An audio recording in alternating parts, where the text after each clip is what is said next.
Good morning. It is 8:15 a.m. on Sunday, October 22nd, 2017. I'm Christiana Ellis and I just got up, and today I'm talking about the finale of Avatar: The Last Airbender. So this will be the conclusion of my rewatch of that series. It's been a long time coming, and here we are at last. This episode, this half an hour, is paced a little weirdly as a standalone episode, but of course it was never really intended to be a completely standalone episode. It is part 4 of the finale, and I think, I decided a long time back that I was going to take all the 2-parters or 3-parters or 4-parters and still do them as individual half an hours, but in a lot of ways, this episode, more even than most of the others, the pacing of it really relies on the suspense built in the previous segment, because as the finale of the series, we have to spend a lot of time on epilogue. So that means we need to get the conflict dealt with relatively quickly within this episode. And so we begin as we left off, where we can remember, where is everybody? Well, Katara and Zuko had gone to go confront Azula, and that had gone poorly because Zuko challenged her to an Agni Kai. She tried to use lightning on Katara, and because he was unprepared for that, his attempt to redirect the lightning, he saved Katara, but at the expense of taking a very serious wound himself. So he definitely that didn't go well, and so now we were left with the proposition that Katara was going to have to take on Azula all by herself, and that's scary, right? Further, we have Sokka and Toph and Suki, who had been trying to take down the fleet of airships, and we saw that they had made some substantial progress, but they were still very much in danger, and they had been separated from Suki in a way that seemed real bad. And then we have Aang, who was confronting Ozai, still conflicted about what he was going to do, even if he won the fight. And that was still very much in question because he was on the defensive pretty much right from the beginning. So, in this episode, I'm clicking away from my notes here. In this episode, let's deal with each of those bits one at a time before we get to the epilogue stuff. So first, let's talk about Sokka and Toph and Suki. So what we see is that they're continuing to try to wreck all of the airships. Toph uses her metal bending on the steering fin of the airship to try to take out more of them, which is pretty clever. But the problem is they're just outnumbered. There's so many. I mean, the fact that the 3 of them took out this entire fleet is incredible, but it's also, they really didn't have an exit strategy, and they kind of knew that this was potentially a one-way trip, but they knew that's like, this has to happen, even if we're going to pay for it with our lives. We still kind of, they knew they were going into the danger, and that was a risk. And so as they, are finally kind of surrounded by these firebenders, they try to escape, but then Sokka and Toph, Sokka lands on this platform and breaks his leg, and then Toph is hanging off the edge, and it's just looking real bad.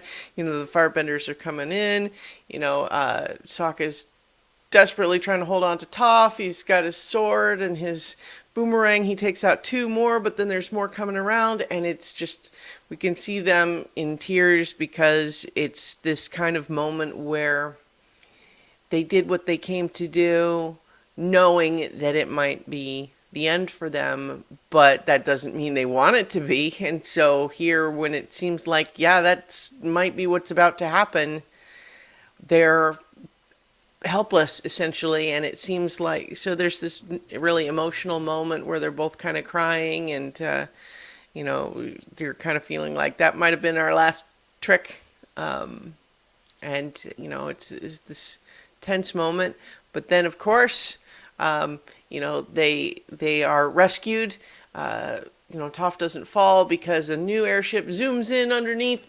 They're able to escape from the other firebenders because Suki returns, having commandeered yet another airship, and so the day is saved. And we're happy. We didn't want any of the heroes to die, of course, but at the and at the same time, like it feels right.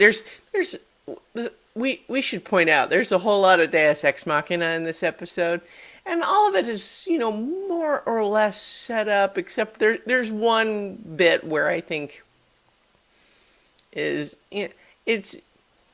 it's dubious unless you're just willing to go ahead and say, yes, that's what I wanted to happen, so I'm fine. But in this one, it's like, yeah, Suki's capable, so she was separated from them, but now she's captured one on her own and come in for the rescue, and yay, the fleet of airships destroyed. Sokka, Toph, and Suki rescued, and with Sokka's broken leg aside, they're all safe. And then I didn't mention at the beginning, but we also had Iroh and the other old masters retaking Ba Sing Se.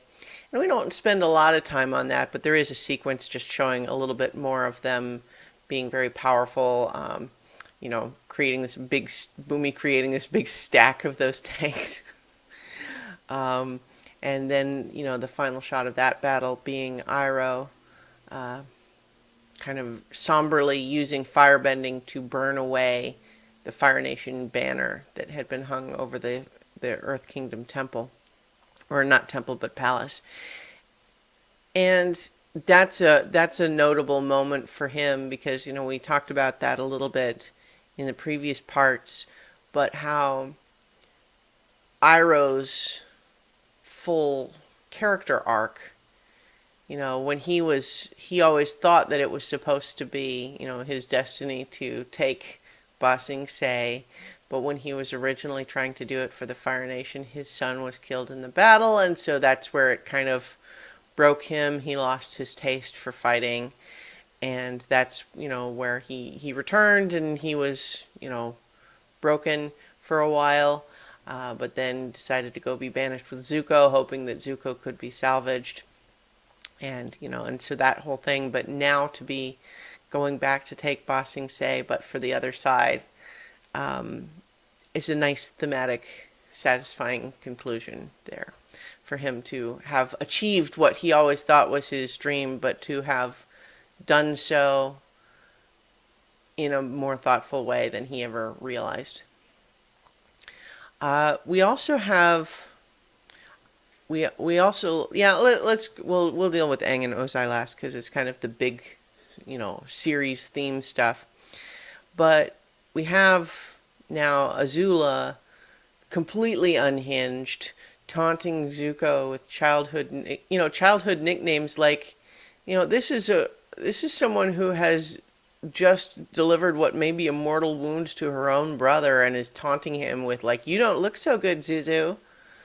And it's extra ominous because we can see, as she's doing it, that she is making those sorts of comments almost not even really to Zuko, but rather to make it seem to Katara that her attention is divided when it's really not. So she, Katara is trying to hide and she hears that comment and turns to look to see like, oh, is she looking away? But no, the fire comes right at her. And it's, really dangerous. We see her kind of on the run, trying to hide. It's not working. But then, she's doing some great water bending to defend herself and to help her flee. But it's still... she's not been able to make any headway until she sees this little canal with the grating underneath. And in the last split second, she sees Azula coming, and we get this great moment where Katara brings up all the water to surround them both and freeze them both in place. And they're both frozen in place with, Azula having just been about to, take Katara's head off, essentially. but now frozen and helpless. And it's so satisfying as a way to finally defeat a character like Azula, to just literally freeze her in place, and then she's just helpless while, you know, it's what it is this idea of the firebending having been just so dangerous. But this just showed how waterbending was what it took to disable her. Water defeating fire. It's satisfying. It's great. So the idea of they're both frozen, but it's only Katara that can pull herself out of it and very gradually unfreeze just little bits of Azula at a time to bind her hands behind her back, chain her down to that grating before finally releasing the water so they can both breathe. And then she goes over to heal Zuko, and that's great. And there's definitely a chemistry between Katara and Zuko, and so I know that people who like to go for alternate shipping for Avatar: The Last Airbender. There's a fair amount of people who thought Katara and Zuko maybe should have been a couple, and I can see that. It's not what I wish happened, but there's definitely a connection between them for sure. That goes all the way back to, the end of season 2, where they kind of connected over having each lost their mother. There's some chemistry between them for sure. And arguably more than with Aang. But that's not necessarily to say that that means that they should have been, engaged in a romantic relationship. That's a different kind of thing. But, as he thanks her for healing him, she's able to heal him, which is good. But then the two of them just kind of look over to Azula, who now helpless just completely snaps. She's just raging and sobbing like an animal as she just rolls around on the ground trying to pull out of these chains. And it's a moment of pity, really. You know what I mean? Because it's this sequence that I think is part of what made Azula, like I talked last week about the bit where she starts to come unglued because she's, chased away everyone who is willing to help her even a little bit. And this moment here where you see her acting almost like an animal, a caged animal, and there's this moment of feeling sorry for her. Like, not that you would ever take her side exactly, because she was obviously dangerous and needed to be stopped. But at the same time, when you see her rage and pain and frustration there, there's this moment of feeling bad, sympathy for the devil, sympathy for the monster of, to what extent could she help it? You know what I mean? Like, this was kind of her nature. Could she have been different? Or was she kind of just trapped in this path by some innate lack of empathy, some inability to understand normal human emotions, leading to her, making bad life choices?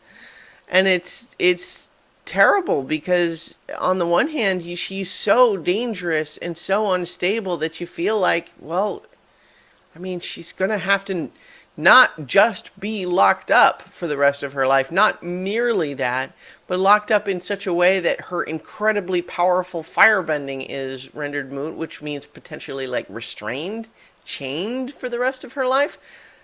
Gosh, how do you even do that, right? Like, that's, the level of imprisonment that would be needed to keep her in prison sounds awful. Like, she's young, like, just, but how do you ever let her go? It's a terrifying fate for that character, and I think she's a fascinating villain, and I think part of what has led to her living on in my brain, and thinking about her so frequently in terms of villainous characters, is largely due to this this final moment of her where we can take pity on her. You know what I mean? Like, if you think about lots of Disney villains, like, it's a joke that Disney villains always die by falling off of something. So basically, they just go away. They go away. They're gone now. They're probably dead. You don't see them anymore, but you don't have to worry about it. But the idea of having a villain who is family, who is very much still present and must be dealt with, and you don't want to just execute her exactly, especially given the, Aang's whole crisis. But at the same time, like, is it really even a mercy to talk about having to imprison her in the way that she would need to be imprisoned for the rest of her life? Can you just do that with the hope that there might be some way to rehabilitate her? I don't know. It's kind of heartbreaking. Because at the same time, like, she's too dangerous. If you let her go, people will die. Anyway, that said, I know that I think some of the graphic novels that continue this story have more with her, but I have not read all of those, so I can't really comment. But, just as a place to end with that character here in this story, it's a powerful image, taking this, like when we were introduced to Azula, she was the one that had it all together, right? She was the favored child, where Zuko was the screw-up. She was impeccably dressed, makeup, always in control. And to see her now, hair all over the place, sobbing tears, her face a mess, rolling around on the ground, screaming and sobbing in frustration, and it's striking, powerful. So now let's talk about Aang and Ozai. And we begin the episode as we left the last one, with Aang having been forced to retreat into a little stone sphere, which protects him for the moment, but also leaves him unable to run away. And Ozai is powerful enough that he eventually is just able to burn through it.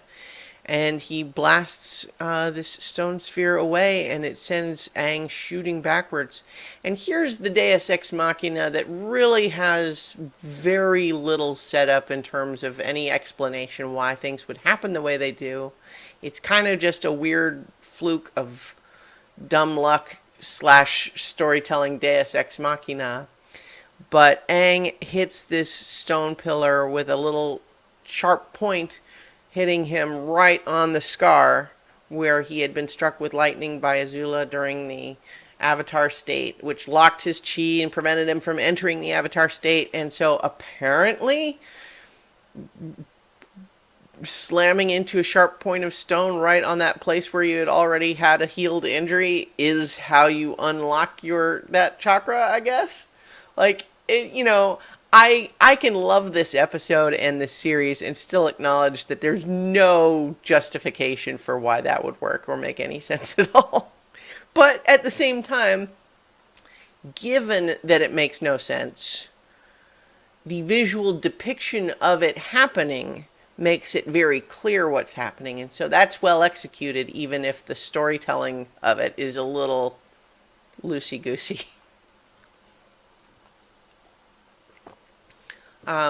But that said, we don't want Aang to lose, and seeing him be able to regain the Avatar state, this is where we can start saying that there's elements of fate into it, right? For just the fact that the Lion Turtle dropped him off right where the Phoenix King was planning to begin his invasion. That stuff's, plot machinations, and fate, right? And so, seeing him suddenly flash, regaining this connection to his past Avatar selves, and re-entering the Avatar state, and suddenly looking super powerful. I feel like the animation actually makes Aang look older. by a little bit, and so he's in the Avatar state. He immediately, there's this great sequence where time slows down kind of almost to bullet time to show Aang just sort of effortlessly deflecting one of Ozai's attacks. And then we get this, the grand crowning moment of badassery for Aang where, he's flying up, he's fire from all limbs, and then he's got the air sphere, and then the fire in a circle around him, and then pulls the water in a circle around him, lifts up these stones, and then weirdly compresses them somehow and makes that in a little circle around him. And so we've got this great moment where it's like this atomic structure where he's got all four elements circling around him, eyes glowing, tattoos glowing. It's like, oh yeah, okay, there you go. Fully realized Avatar for the first time. Well done, Aang. Because we can recall the last time he was in the Avatar state, he still hadn't learned firebending. So this is now Aang's first moment as a fully realized Avatar. And, Ozai immediately, I think, recognizes, oh, no, situation has changed now. And so their positions are reversed in terms of the fight. Now it's Aang, who is the aggressor in this fight, and Ozai, who is having to flee and completely on the defensive. And we see just the power of Aang in this state, the various bits of bending, doing things that he had never done before, like taking these compressed rocks and splintering them out to shoot out like shrapnel, and eroding away one of these stone pillars just with air. And so it's only a matter of time at that point. He pursues Ozai, eventually manages to pin him down. He is at Aang's mercy, and we can hear Aang speaking with the voices of all the previous avatars. You will now receive the final punishment, the ultimate punishment for everything that you've done. It appears that, the Avatar is about to now kill Ozai, which, as everyone had always kind of said, I mean, like, how, it's almost like a little bit we talked about with Azula, like, he's too strong. Like, what else can you do with him? But at the last second, Aang shakes himself out of the Avatar state. No, he does not want to kill Ozai. But what else can you do? Well, thus enter the slightly more set up Deus Ex Machina, which was the whole encounter with the dragon turtle. The lion turtle, rather. I keep saying dragon turtle because it's just big. The lion turtle, where, he learned, we do not bend the elements, we bent the energy within ourselves, and this purifying light, this whole thing, which was kind of newly set up. But again, this one, especially, I think, because it was set up at least a little bit, doesn't just happen with no explanation at all. It was set up in a meaningful story way, even if it kind of comes in at the last minute during the finale. But this idea that he can bend the energy within Ozai instead of killing him. And we even get a moment of kind of manufactured drama, right, where it looks for a moment like Ozai's energy might overwhelm Aang's energy, and oh no, Aang's almost corrupted, but no, at the last second he finds the reserve of strength to do it, and he takes Ozai's bending away, which is such a great, satisfying solution to the problem. And first of all, I mean, when I say manufactured drama, it is, right? Like, because we have no understanding of the stakes or anything, like, of how that power works. And so this idea of, like, what exactly is it that's happening when we see Aang's blue being overtaken by the orange? Like, we don't know. I mean, it's kind of like, I guess that means Ozai is kind of winning. I don't know. But at the same time, even though that moment of like, oh no, Aang might lose still, but then he overtakes it. Like, we get the win, but what that communicates to us is that it was hard, right? Like, that this was not a coup de grace. This was a dangerous, risky move that Aang was taking as an attempt to not have to kill Ozai. And he is successful. We see Ozai recovering from this whole thing, suddenly unable to bend, exhausted. What did you do to me?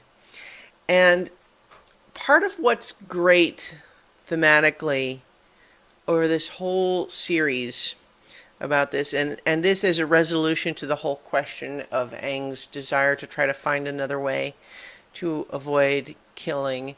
Because on the one hand, I think everybody understands the value of practicality, right? You know, being pragmatic and just saying, like, look, you know, you have to be prepared to kill him because you might have to, right? You know, looking for another way, it's possible that you might lose as a result, and therefore we lose everything because you weren't willing to do what it took. But the danger in that position is that, and it's exactly kind of what, you know, Aang had previously said, is that once you accept that possibility, you maybe stop looking for another way. You know, once you start acknowledging that you might have to kill him, you don't keep thinking about ways to not kill him, you start thinking of ways to kill him. And then all of a sudden ways to not kill him are off the table, your thinking changes, your approach changes.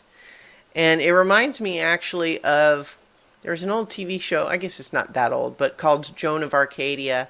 And I don't want to get necessarily into the spirituality of it, but there was a moment in one episode that really kind of stuck with me where the main character had been told that she needed to, like, her friend wanted to go to this particular art school, and she'd been told that it wasn't good for him to go to that school, and that she should try to convince him not to go. And she tries a couple of things, but can't figure out, you know, it doesn't seem like it's working, so she doesn't know what to do. So what she ends up doing is sabotaging his art project, which just means he doesn't get accepted to the school, but he knows she did it, and he is hurt and betrayed and furious with her because she ruined his chances to do something he felt strongly about. And so, yes, she was successful in stopping him from going to the art school, but now he hates her. And that's bad in its own way, even beyond just her personal feelings. And so she's kind of complaining to, you know, God in this case, in that show, is that's the premise of the show, is that she's getting messages from God. But she's kind of frustrated and saying, but I did what you said. I got him to not go to the art school. You know, I couldn't think of any other way. And, you know, the response was, that doesn't mean that what you did was the right thing. You know, this was a failure of your imagination. You did not work hard enough to find another way, and so you took a shortcut and it blew up. And so that always kind of stuck with me too, in that sense of, it's understandable human emotion to get frustrated and say, well, I don't know how to do what I really want to do, so I'm going to find this lesser solution that seems like it gets me most of what I want. But then once you've settled for that lesser solution, you don't keep striving for the harder one. And that's where we see the lesson in what Aang wanted to do, is that this idealism he had of not wanting to sacrifice his principles and not take the pragmatic solution, it was his seeking and his frustration and his upset about his inability to find some other way, and yet his refusal to give up that search is what drew the lion turtle to him and what opened the path, the door, so to speak, to this new option. And And even still, it was presented as something difficult and challenging for him. And I think that there's a real lesson in that. And it's tricky because in the real world, there's all sorts of things where we kind of have to say, well, like, there's value in pragmatism, It's like sometimes it's a case of the risk, proposition you are making is like, okay, well, maybe there's a better option, but if you can't think of it in time, then you lose everything. As opposed to a pragmatic solution where maybe you get some of what you want, but at the cost of compromising. And I feel like there's value in that too, but there's also sometimes where you have to recognize that the appeal, the value of pragmatism is hazardous. Because once you start sacrificing some of your principles, how many of them are on the table? Right? But so that's why I think it's satisfying in a very storytelling way for Aang, at the same time as recognizing that if we want to apply these lessons to our real world, we have to understand that it's always going to be tricky. Every situation is going to be different, and we can't always get the thematically satisfying conclusion to real world stories, right? But you never get them if you don't try for them. So that's, I think, an interesting lesson. So that pretty much ends the conflict of the episode, and so the remainder is epilogue, right? So we follow up with a number of different storylines. We reconnect with several different minor characters. We have May and Kylie released from prison. May rejoining Zuko to be his girlfriend, and perhaps more as things progress, right? So she I think has now recognized the goodness in what he was trying to do, and there's some joking about like, but never break up with me again. It's kind of fun. And then Kylie joining the Kyoshi Warriors is a really interesting completion to her arc, because if you recall, during the beach episode, we learn that her whole background was that she is one of 6 identical sextuplets, and that it was her desire for individuality and attention that led to her running off and joining the circus, where she learned her acrobatics and chi blocking and all of that sort of thing. So for her ultimately to join a group of warriors that are distinguished by them wearing identical armor and face paint designed to partially obscure their identity and make them resemble one another, is kind of an interesting closing of the loop for her character, because she has gone from being one of 6 in a way that was unsatisfying, seeking her own path, falling into the sway of a bad influence, but then pulling herself out of it when she turns against Azula, and then ultimately becoming one of many again, but this time in a group of her own choosing. And that's nice. I like that. Plus, she gets to teach chi blocking to the Kyoshi Warriors, which seems useful.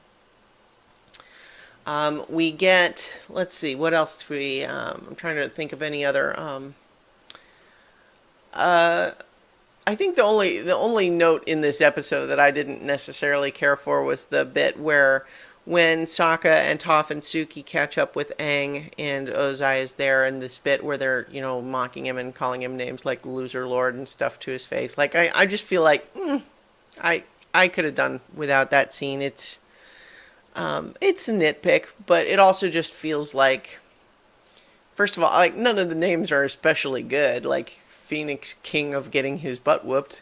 It's like, yeah, okay. But it's kind of just playground taunt at that point. And I don't know, it kind of feels, I suppose they're looking for some comic relief to kind of break the huge thematic weight of everything that had happened and kind of just return the tone to a slightly more jokey atmosphere. And I guess that's the goal, but I feel like I felt like that scene was maybe not worthy of the rest of the episode. But let's see, what else do we follow? So we have Zuko, who is now going to be the new Fire Lord, and he talks about introducing, a new era of love and peace. And, we see people cheering for him there, but I think we can also recognize that there's probably people within the Fire Nation that are not going to be happy at how this played out. So that's going to be challenged, but he can certainly announce his intention. And just not being at war anymore might be something that, not being at war anymore, and also not ruling their own people through fear is something that I think is going to appeal. And so it's nice.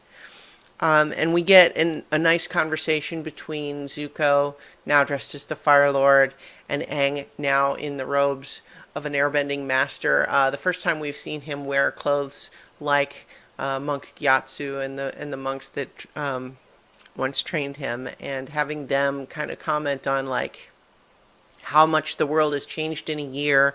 They used to be enemies and they became friends, which is kind of the opposite of their ancestors Sozin and Avatar Roku, and having them connect and be friends and hugging, and it's like this recognition of them not having just ended up on the same side, but also friends. Like they helped each other, they were meaningful to each other, and they hope to continue to be, and that's great. I liked it a lot.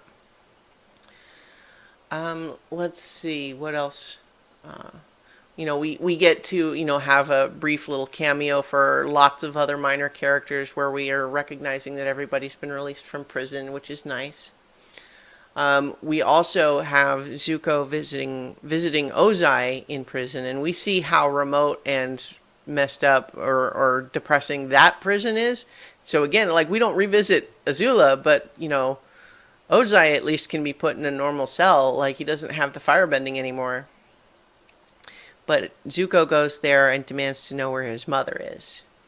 And I know, once again, I know that some of that gets followed up in the graphic novels. But from just the show perspective, I think it's an interesting and neat point where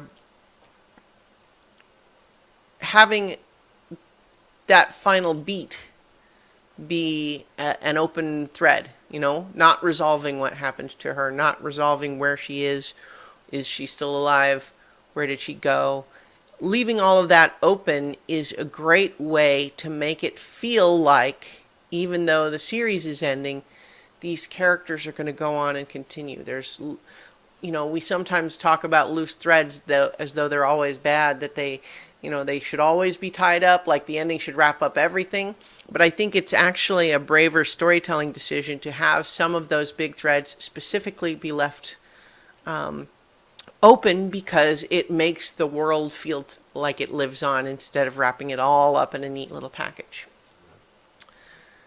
And in the meantime, we also have, we have a final scene where kind of all of our friends are back in Ba Sing Se. We see Zuko and Iroh, drinking tea back in their sort of Earth Kingdom disguise clothes. We have Sokka trying to draw a portrait of everybody, and it's terrible, which is kind of a payoff to a number of other jokes. Like he makes, Zuko's hair spiky and doesn't like, Katara doesn't like how her hair loopies look. And it's this moment of, the gang's all together, we're having fun, and it's friendly bickering, and it's nice. But then, of course, we have to finish one last thread, which is how Aang and Katara feel about each other. And as they, Aang goes out to look at the sunset, and she follows him out there, and this time she kisses him, and it's nice. And it's nice, too, that, like, she initiates it this time, given that what we had talked about previously is both kisses before had been Aang kind of jumping the gun a little bit when she wasn't ready. And we can talk about their relationship in some ways, I think, in terms of timing, right? and that timing based on both of their attitudes about the upcoming conflict. Because I think Aang, first of all, is always kind of an in the moment sort of guy. He does not like thinking about the future. And in some ways, I think he maybe always in the back of his mind assumed that once he went off to fight the Fire Lord, he might not come back. Like even winning might be, the end. And so he kind of wants what he can get now. He wants to be with Katara now because he doesn't know if they'll have a later. And meanwhile, Katara is much more focused on, well, no, we have to finish dealing with this now, this conflict now. I can't even think about the future now because, we're dealing with this. And so she's not ready to do that. And she's also still struggling with seeing him like a kid, and not prepared to do those things. But now, after the conflict is over, Aang has reconnected with some of his patience. He has got some confidence to him now, having earned the solution that he always knew he wanted.